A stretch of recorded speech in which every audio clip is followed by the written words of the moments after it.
Good morning everyone. सभी लोग का स्वागत है हमारे इस चैनल पे। जैसे कि इस चैनल पे इकोनॉमी स्टार्ट हो चुका है और जल्द ही आपको हिस्ट्री, ज्योग्राफी और सबके क्लासेस मिलने लगेंगे। तो ये जो भी क्लासेस है वो प्रिपरेशन के लिए हैं। जैसे आप यूपीपी, एसआई या फिर जो भी जिस भी चीज़ की प्रिपरेशन कर रहे हैं उसके लिए बहुत ज़्यादा इंपॉर्टेंट है। केवल ये ऑब्जेक्टिव टाइप के लिए हैं, ये याद रखिएगा, क्योंकि मैं बोला हूँ कि ये ऑब्जेक्टिव के लिए हैं। तो ऑब्जेक्टिव टाइप एग्जामिनेशन के लिए बहुत ज़्यादा इंपॉर्टेंट है।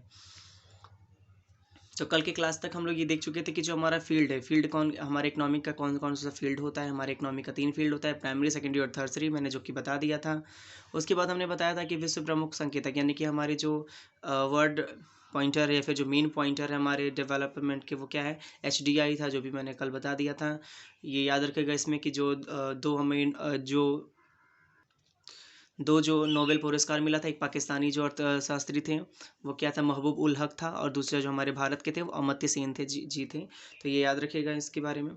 और आज से हम अब देखिए क्या है कि HDI की एक रिपोर्ट आई थी, लिखा है इसमें कि 2016 की मानव विकास रिपोर्ट में 188 देशों की सूची में भारत 131वें स्थान पे था। यानी कि ये क्वेश्चन पूछा भी है, और याद रखिएगा इस क्वेश्चन को, जो 2016 में जो HDI ने रिपोर्ट बनाई थी, तो उसमें क्या था, 188 देश शामिल था। 188 देश में क्या था, हमारा जो देश था 131वें स्थान पे था। पूछ सकता है कि जो हमारा 2016 में जो हमारा HDI रिपोर्ट था उसके हिसाब से। तो ये क्वेश्चन थोड़ा सा इसलिए इंपॉर्टेंट, इसलिए मैंने इधर ही लिख दिया है इसको, तो ये आप देख लीजिए अच्छे से। अब बात ये कि हमारा जो नेशनल इनकम यानी कि राष्ट्रीय आय होती है वो क्या होती है, उसके बारे में थोड़ा सा हम देखेंगे। और अगर आपको अच्छा लग रहा हो तो लाइक ज़रूर कीजिएगा और शेयर कर दीजिएगा। देखिए, किसी वर्ष के दौरान उत्पादित अंतिम वस्तुओं एवं सेवाओं के शुद्ध मूल्य के दौरान उसके योग को राष्ट्रीय आय कहते हैं। इसमें विदेशों से अर्जित शुद्ध आय भी शामिल होते हैं। भारत की राष्ट्रीय आय का सर्वप्रथम आकलन दादा भाई नौरोजी ने किया था। 2019 में केंद्रीय सांख्यिकी संगठन CSO राष्ट्रीय आय की माप का आधार वर्ष 2011-12 जनवरी 2015 में स्वीकार हुआ। इससे पहले राष्ट्रीय आय 2004 और 5 था। देखिए क्या था, जो सबसे पहले जो हमारा नेशनल आय था उसका आकलन हमारा दादा भाई नौरोजी ने किया था, जिसके बारे में आप लोग जानते हैं। जब आपको मॉडर्न हिस्ट्री पढ़ाया जाएगा तो उसके बारे में उनके बारे में और डिटेल पढ़ाया जाएगा। तो मॉडर्न हिस्ट्री भी आपकी क्लास जल्दी ही स्टार्ट हो जाएगी, तो आप उसको करते रहिएगा। तो जो देखिए, जो हमारा था क्या था, नेशनल आय डिपेंड किस पे करता है। नेशनल आय ये डिपेंड करता है कि हमारे पूरे एक वर्ष में, हमारा जो पूरा एक वर्ष है, अगर मान लेते हैं कि एक साल, अगर इसको मान लें, अगर पूरा एक वर्ष हमारा, एक वर्ष में हमारे देश में कितनी चीज़ें बनी हैं। यानी कि मान लेते हैं कि अगर 50% चीज़ें हमारी बनी हैं हमारे देश में, और 50% चीज़ हमने दूसरे देश से मंगवाई है, यानी कि अपने देश में हमने इम्पोर्ट करवाया है, दूसरे देश से हम यहाँ पे चीज़ें मंगवा रहे हैं अपने देश में, तो क्या हो जाएगी हमारी, तो हम पूरे चीज़ को हम कैलकुलेट करते हैं। यानी कि जो हमारा ये जो हमारा 50% है, ये किस पे है, ये प्राइमरी प्लस सेकेंडरी प्लस थर्सरी, यानी कि जो हमारा फाइनल प्रोडक्ट आता है इन तीनों स्टेजों से गुजर के। मान लेते हैं कि इन दोनों स्टेज में क्या हुआ, यहाँ पे हमने मान लेते हैं यहाँ पे हमने कपास किया, तो यहाँ पे हमने कपड़े बनाए, कपड़े को बेचा, कपड़े का जो फाइनल मूल्य है, मान लेते हैं यहाँ पे कि 50 रुपये का शर्ट है, तो 50 रुपये का शर्ट है, तो यहाँ पे अगर मान लीजिए कुछ टैक्स लगा के बेचा जाए, 55 रुपये लगा दिया जाए, फिर जो भी बेचा जाए, तो ये हमारा 55 क्या है, ये हमारा फाइनल प्राइस है। और एक साल के लिए क्या है, ये काउंट होगा, क्या, नेशनल इनकम में काउंट होगा। और अगर हमारे दूसरे देश से इम्पोर्ट, हमारे देश में जैसा कि अगर मान लेते हैं कि कोई मशीनरी आ रही है, अगर 2 लाख की कोई मशीन आ रही है, तो 2 लाख की मशीन अगर हम उसको मंगवा रहे हैं, तो क्या हो जाएगा, उस पर हम कुछ टैक्स लगाएंगे, क्योंकि ये दूसरे देश से आएगा, तो आपको पता है कि टैक्स लगती है। तो टैक्स जैसे ही लगेगा तो हमारे देश में क्या हो जाएगी, उसके जो रेट होंगे वो टैक्स लगने के बाद वो, जैसे मान लेते हैं 2 लाख का, तो अगर इस पर टैक्स लगा दिया है तो 2 लाख कुछ रुपए का हो गया ये, 2 लाख 5 अगर मान लेते हैं इसको, ये हमारा रेट हो गया। तो ये दोनों को कैलकुलेट करके हमारा होता है देश का इनकम, नेशनल इनकम होता है। तो याद रखिएगा, जो हमारा नेशनल इनकम होता है वो क्या हो जाता है, वो हमारे देश में जो चीज़ें बन रही हैं वो उसका फाइनल जो हमारा प्राइस होता है, और जो दूसरे देश से हम चीज़ों को मंगवा रहे हैं उसका रेट होता है, वो हमारा नेशनल इनकम होता है। सबसे पहले नेशनल इनकम के लिए जो जो आकलन किया गया था या फिर जो गणना की गई थी वो दादा भाई नौरोजी के द्वारा की गई थी। ये भी बहुत बार क्वेश्चन पूछा है एग्जाम, तो ये क्वेश्चन बहुत इंपॉर्टेंट हो जाता है आप सभी लोगों के लिए।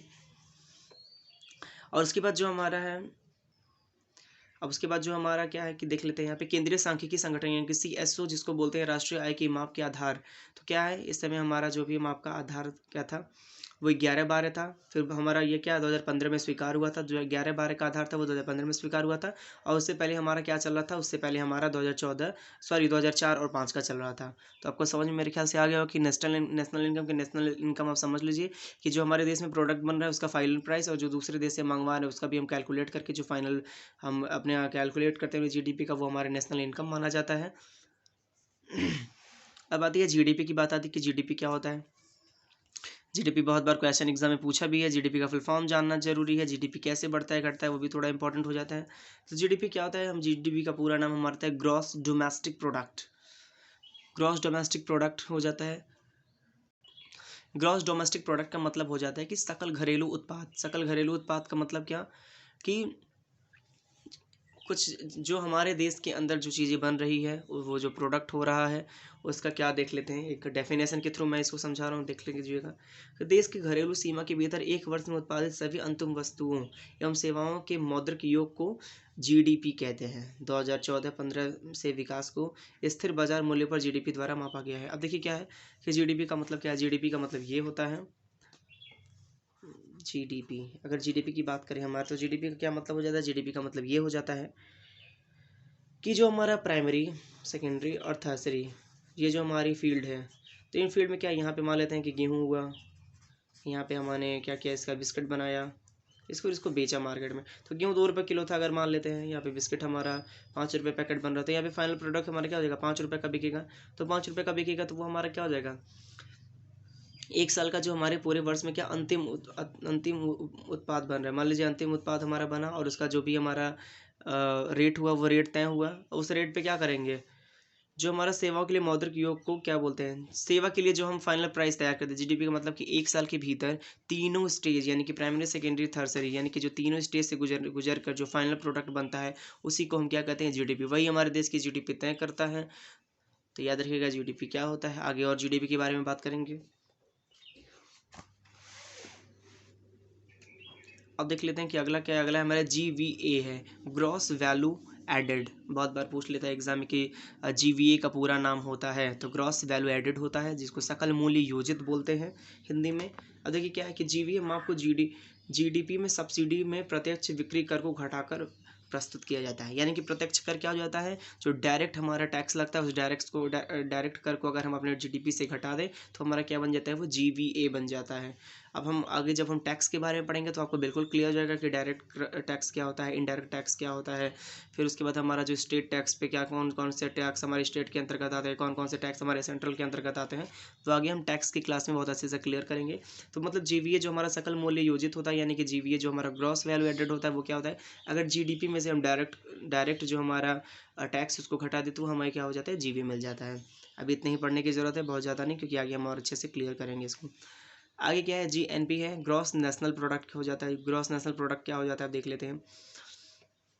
याद रखिएगा जो हमारा GDP है और GNP है, ये दोनों बहुत इंपॉर्टेंट है। GDP हमारा क्या है, ग्रॉस डोमेस्टिक प्रोडक्ट है, और GNP क्या है, हमारा ग्रॉस नेशनल प्रोडक्ट है। तो नेशनल प्रोडक्ट क्या हो जाता है, अगर अगर क्या है कि अगर हम अपने देश से दूसरे देश में, मतलब करें हमारा इंडिया है और हम यहाँ अमेरिका में काम कर रहे हैं, मतलब हम यहाँ पे, हम इंडिया के हैं लेकिन अमेरिका में काम कर रहे हैं। यहाँ पे आके हमने यहाँ पे कोई कंपनी बनाया, कोई कंपनी बनाया, तो क्या हो जाता है, जो हम अगर कोई कंपनी यहाँ पे इंस्टॉल कर रहे हैं अमेरिका में जाके, वहाँ पे हम काम कर रहे हैं, तो जो भी हमारा पैसा वो हमारा अकाउंट इंडिया के जीडीपी में आएगा, ये याद रखिएगा।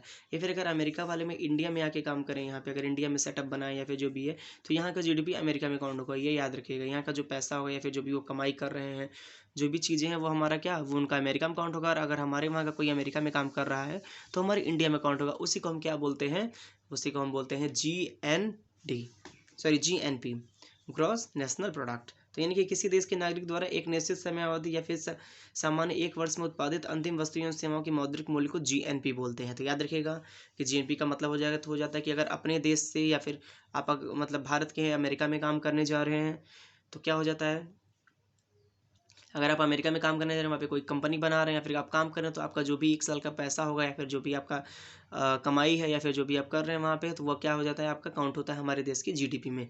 तो ये याद रखिएगा, बहुत इंपॉर्टेंट पॉइंट है और एग्जाम में बहुत बार पूछा जा चुका है। अगला पॉइंट हमारा है कि जो हमारा NDP क्या है, नेट डोमेस्टिक प्रोडक्ट, निवल घरेलू उत्पाद, सकल घरेलू उत्पाद। ये क्वेश्चन बहुत बार एग्जाम में पूछे जा चुके हैं, तो इसलिए बहुत ये जरूरी है याद रखना इसको। देखिए, जब जीडीपी में से उत्पादन की प्रक्रिया में प्रयुक्त मशीन और पूंजी के मूल्य में आई कमी को घटाकर जो मूल्य आता है वो NDP कहते हैं। मतलब कि जो जीडीपी का मतलब क्या, हम जो वस्तु बनाते हैं किसी मशीन के द्वारा ही बनाते हैं, तो मशीन की जो पूंजी आती है उसमें जो कमी आती है उसको घटाते हैं, तो क्या हो जाता है, NDP आ जाता है, यानी कि नेट डोमेस्टिक प्रोडक्ट आ जाता है। तो यानी कि अगर हम जीडीपी में से मशीन का या फिर मशीन के जो भी पार्ट्स हैं या फिर मशीन की में आई कमी को अगर हम घटा दें तो हमारा एनडीपी बनता है, जो हमारा क्या होता है यहाँ पे लिखा गया है। तो क्या हो जाएगा, जीडीपी में से मूल्यह्रास हो जाए तो हो जाएगा हमारा, तो हमारा क्या हो जाएगा, एनडीपी बन जाता है, नेट डोमेस्टिक प्रोडक्ट हो जाएगा। मेरे ख्याल से आपको समझ में आ रहा होगा, तो अच्छी बात है। अगला पॉइंट हमारे लिए बहुत इंपॉर्टेंट बन जाता है, क्योंकि ये भारत में आर्थिक नियोजन, प्लान्ड इकोनॉमी फॉर इंडिया, कि कब हमारे भारत के लिए प्लान किया गया कि अच्छा ठीक है, ये इकोनॉमी इस तरह हम अपने देश का कैलकुलेट करेंगे, फिर कैसे करेंगे, क्या है। क्योंकि हमारी शुरुआत में ऐसी, हम जो हमारा भारत है वो शुरुआत से ही क्या था, वो हमारे बोलते हैं ना कि लघु कुटीर उद्योग था। क्या कि हम छोटी छोटी चीज़ें पे, जैसे कि क्या मिट्टी के चीज़ों को ज़्यादा बनाते थे, या फिर कढ़ाई बुनाई की चीज़ें ज़्यादा बनाते थे, उन चीज़ों पे ज़्यादा काम करते थे हम। क्या था, टेक्नोलॉजी पे काम नहीं करते थे हम। क्या था, अपने देश में जो भी जैसे सूत काटना हुआ, या फिर हम कपास से बना नील की खेती करना, ये सब चीज़ें हम ज़्यादा करते थे। तो क्या था कि अब हम क्या प्लान करने थे इकोनॉमी के लिए, कि तो कुछ हम अपने देश की इकोनॉमी बढ़ाएं, कैसे क्या करें, तो उसके बारे में थोड़ा सा देखते हैं क्या है। देखिए, भारत में आर्थिक नियोजन की चर्चा sir M Visvesvaraya sir M Visvesvaraya ने 1936 में प्रकाशित पुस्तक, जो हमारा प्लान्ड इकोनॉमी फॉर इंडिया। अब देखिए क्या है कि एम विश्वेश्वरैया का नाम आप सभी लोगों ने सुना होगा। एम विश्वेश्वरैया का नाम क्या हो जाता है, एम विश्वेश्वरैया का नाम आप सभी ने सुना होगा। एम विश्वेश्वरैया जो थे वो हमारे भारत के पहले इंजीनियर यानी कि सिविल इंजीनियर थे। उन सब के बारे में आप लोग जानते होंगे। जो भी इंजीनियरिंग कर रहे हैं उनको तो पता ही होगा, लेकिन जो भी नहीं कर रहे हैं उनके लिए भी आप लोग जान लीजिए कि जो एम विश्वेश्वरैया जी थे वो हमारे देश के प्रथम इंजीनियर यानी कि सिविल इंजीनियर थे। वो 1936 में यानी कि 1936 में उन्होंने एक पुस्तक प्रकाशित की, यानी कि जो जिसका नाम ही था क्या, प्लान्ड इकोनॉमी फॉर इंडिया। जो क्या था, तो प्लान्ड इकोनॉमी फॉर इंडिया में क्या था, उन्होंने विश्व एम सरिया ने चर्चा किया था कि हमारे देश की इकोनॉमी कैसे हम काउंट कर सकते हैं, या फिर क्या करें कि हमारे देश की इकोनॉमी थोड़ी सी इंप्रूव हो। तो ये चीज़ें ध्यान रखी गई। तो उसके बाद क्या हुआ, बॉम्बे प्लांट नामक एक, बॉम्बे प्लांट के नाम से एक क्या 15 वर्षीय एक योजना बनाई गई, बॉम्बे प्लांट के नाम से। बहुत बार पूछा था कि जो पहला प्लांट हमारे देश में बना था वो कौन सा था, तो बॉम्बे प्लांट था। याद रखिएगा, बॉम्बे प्लांट जो था वो 15 वर्षीय एक योजना बनाई गई थी। तो क्या था, बॉम्बे नाम का एक प्लांट 15 वर्षीय योजना बनाई गई थी, जो 1943 में यानी कि 1943 में मुंबई में 8 उद्योगपतियों ने मिलकर बनाई थी। 8 उद्योगपतियों मिलकर इन्होंने क्या, एक बॉम्बे प्लांट का नाम, एक बॉम्बे प्लांट के नाम से बनाया था एक प्लांट, जो 15 वर्षीय यानी कि 15 वर्ष के लिए क्या एक योजना बनाई गई थी, जिसका नाम था बॉम्बे प्लांट। 1943 में बनाया गया था। ये मुंबई के 8 उद्योगपति मिलकर बनाए थे। तो ये क्वेश्चन बहुत बार याद मतलब एग्जाम में पूछ लेता है, पूछा भी है। देखिए, जो क्वेश्चन पूछा या फिर जो बार बार इंपॉर्टेंट है उसके लिए मैंने हाईलाइट कर दिया, तो आपको समझ में बिल्कुल आ रहा होगा। तो ये थोड़ा सा दिमाग में अपने रख लीजिएगा क्या है। अब देखिए, फिर गांधीवादी योजना को वर्ष 1944 में श्री मन्ना नारायण ने प्रस्तुत किया। बहुत बार पूछा जाता है कि गांधी योजना किस सन में आई थी और किसके द्वारा आई थी। तो याद रखिएगा, गांधी योजना 1944 में आई थी, और इसको लाने वाले क्या थे, श्री मन्ना नारायण जी थे। तो ये याद रखिएगा। 1944 में क्या था कि एम.एन. रॉय ने जनधन योजना निर्मित की, यानी कि भाई मन्ना नारायण जी ने क्या था कि जनधन योजना को भी निर्मित किया था। अब उसके बाद क्या, एक चीज़ याद रखिएगा कि सबसे जब हमारा क्या था कि 2015 से, यानी कि क्या हुआ, 2015 से ही क्या हमारा क्या हुआ कि नीति आयोग लागू हुआ, जो भी हम बोल सकते हैं। तो 2015 में भी नीति आयोग, यानी कि 2015 से पहले क्या था हमारा, उसको योजना आयोग के नाम से जानते थे। सबसे ज़्यादा क्वेश्चन यही पूछा जाता है कि नीति आयोग को पहले किस नाम से जाना जाता था, तो नीति आयोग को हम सब पहले योजना आयोग के नाम से जानते थे। तो देखिए, योजना आयोग की स्थापना 15 मार्च 1950 को ही कर दी गई थी। तो जो हमारा योजना आयोग है उसको 1915 में, सॉरी 1950 में ही बना दिया गया था। और क्या था उसके अंतर्गत हम काम कर रहे थे, जो किसकी सिफारिश से बना था, नीतियों नियोगी समिति की सिफारिश पे बना था। तो याद रखिएगा कि सबसे पहले योजना आयोग कब बने, योजना आयोग को 15 मार्च 1950 में बना। ये क्वेश्चन बार बार पूछा है, कोई याद रखने की वाली बहुत ज़्यादा ज़रूरत है इसको। तो ये क्वेश्चन बार बार पूछा है। ये पीसीएस के प्रीलिम्स पे भी पूछा है कि योजना आयोग की स्थापना कब की गई थी। तो आप पूरा याद रखिएगा, पूरा कि 15 मार्च 1950 में की गई थी। नोट्स अच्छे से बनाते रहिएगा आप लोग। अगर पीडीएफ से तो पीडीएफ भी मिल जाएगा। अब देखते हैं नीति आयोग क्या है।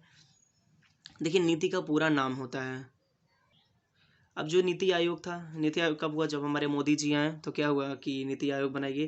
तो नीति आयोग का पूरा नाम है national institution for transforming India. इसका पूरा नाम है। कभी कभी पूरा नाम भी पूछ लेता है कि नीति का पूरा नाम है, तो याद रखिएगा।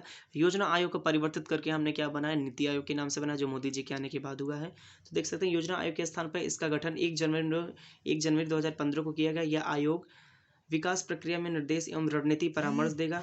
इसके इसके जो पदेन अध्यक्ष हैं भारत के प्रधानमंत्री होंगे, जबकि उपाध्यक्ष एवं शासी निकाय की नियुक्ति प्रधानमंत्री के द्वारा ही की जाएगी। राजीव कुमार इसके उपाध्यक्ष थे। मतलब क्या था कि 2015 में जब भी मोदी जी आए तो मोदी जी ने क्या किया, योजना आयोग को परिवर्तित करके उसको नया नाम दिया, जो नीति आयोग में बदला। बार बार पूछा जाता है कि नीति आयोग की गठन कब की गई, तो नीति आयोग की गठन 2015 में की गई थी, याद रखिएगा। और जो इसके पदेन अध्यक्ष थे, जो इसके अध्यक्ष बने हैं वो प्रधानमंत्री जी हैं। और जो इसके उपाध्यक्ष उस टाइम पे बने थे वो राजीव कुमार जी हैं, राजीव कुमार जी थे। उसके बाद क्या हो जाता है, इसमें बहुत सारी गणनाएं की जाती हैं। गणनाओं को आगे हम ध्यान से देखेंगे कि कौन कौन सी गणनाएं की जाती है, जैसे सांख्यिकी, केंद्रीय सांख्यिकी गणनाएं की जाती हैं, फिर जो भी बैंक से रिलेटेड जो भी चीज़ें होती हैं, अलग अलग गणनाएं होती हैं। तो केवल नीति आयोग में क्या, इसके इंट्रोडक्शन को जानना जरूरी कि नीति आयोग का गठन क्या हुआ, किसको रिप्लेस करके नीति आयोग का जो गठन है वो योजना आयोग को क्या रिप्लेस करके बनाया गया था, योजना आयोग की जगह पर बनाया गया था। योजना आयोग को जो सबसे पहले क्या 1950 में बनाया गया था। उसके बाद क्या है यहाँ पे कि योजना आयोग को 1950 में बनाया गया था और उसको रिप्लेस करके नीति आयोग 2015 में बनाया गया था। तो ये बिल्कुल याद रखने वाली बात है आपको। फिर आगे का पॉइंट देख लेते हैं, क्या है राष्ट्रीय विकास परिषद। बहुत बार एग्जाम में पूछा है कि इसकी गठन कब हुई है, क्या है इसका मतलब।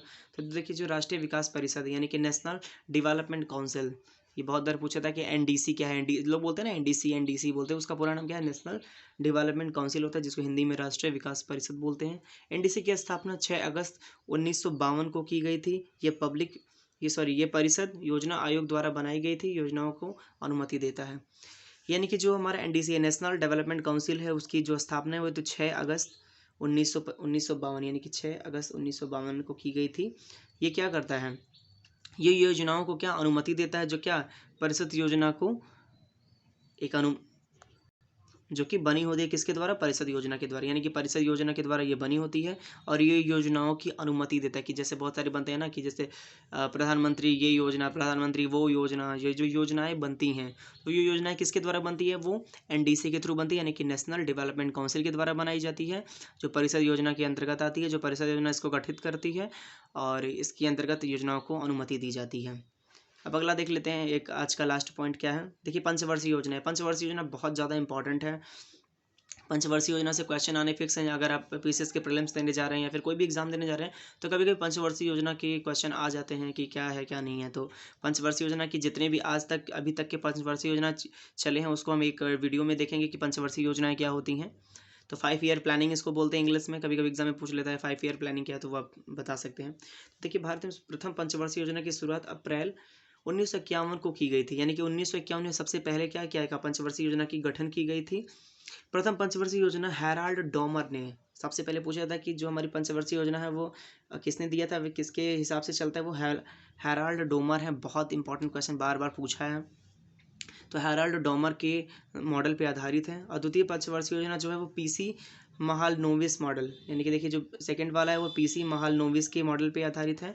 तो ये याद रखिएगा, ये दोनों क्वेश्चन, या पहला ये दूसरा दोनों पूछ लेता है, बार बार एग्जाम में पूछा भी है। तो जो हमारा पहला है वो हैराल्ड मॉडल के आधार पे था और दूसरा जो है पीसी महालनोबिस मॉडल पे आधारित है। 4 क्षेत्रीय आधारित थी। चौथी योजना को गॉडगिल योजना, यानी कि चौथी भी पूछा इसलिए मैंने लिख दिया इसमें। चौथी योजना को हम गॉडगिल योजना के नाम से जानते हैं। ये बहुत ज़्यादा इंपॉर्टेंट है। यानी कि 5 वर्ष ने क्या 5 ईयर प्लानिंग, यानी 5 साल के लिए कुछ नियम बनाए जाते हैं जिसको क्या बोलते हैं, उसमें हम क्या करते हैं, सभी चीज़ को फिर कैलकुलेट करते हैं कि हमारे 5 वर्ष में कितना विकास हुआ है, जो जो वादे किए गए थे कि ये पूरे किए गए कि नहीं किए गए, कितना विकास हुआ रहा है या फिर क्या पे कैसी आर्थिक स्थिति आ रही है। तो उन सब चीज़ों को अच्छे से देखते हैं उसके अंतर्गत। तो मेरे ख्याल से आपको समझ में आ रहा है। अगर आपको वीडियो समझ में आ रहा हो, अगर आपके काम का हो तो प्लीज़ इसको आगे बढ़ाइए। कमेंट भी कीजिए कि अगर आपको पसंद आ रहा है कि नहीं आ रहा है। और अगर आप और किसी भी चीज़ का क्लास चाहते हैं, जैसे कि इन्वायरमेंट का क्लास है ना, तो आप लोग कमेंट कीजिए कि बिल्कुल आपको क्लास मिल जाएंगी।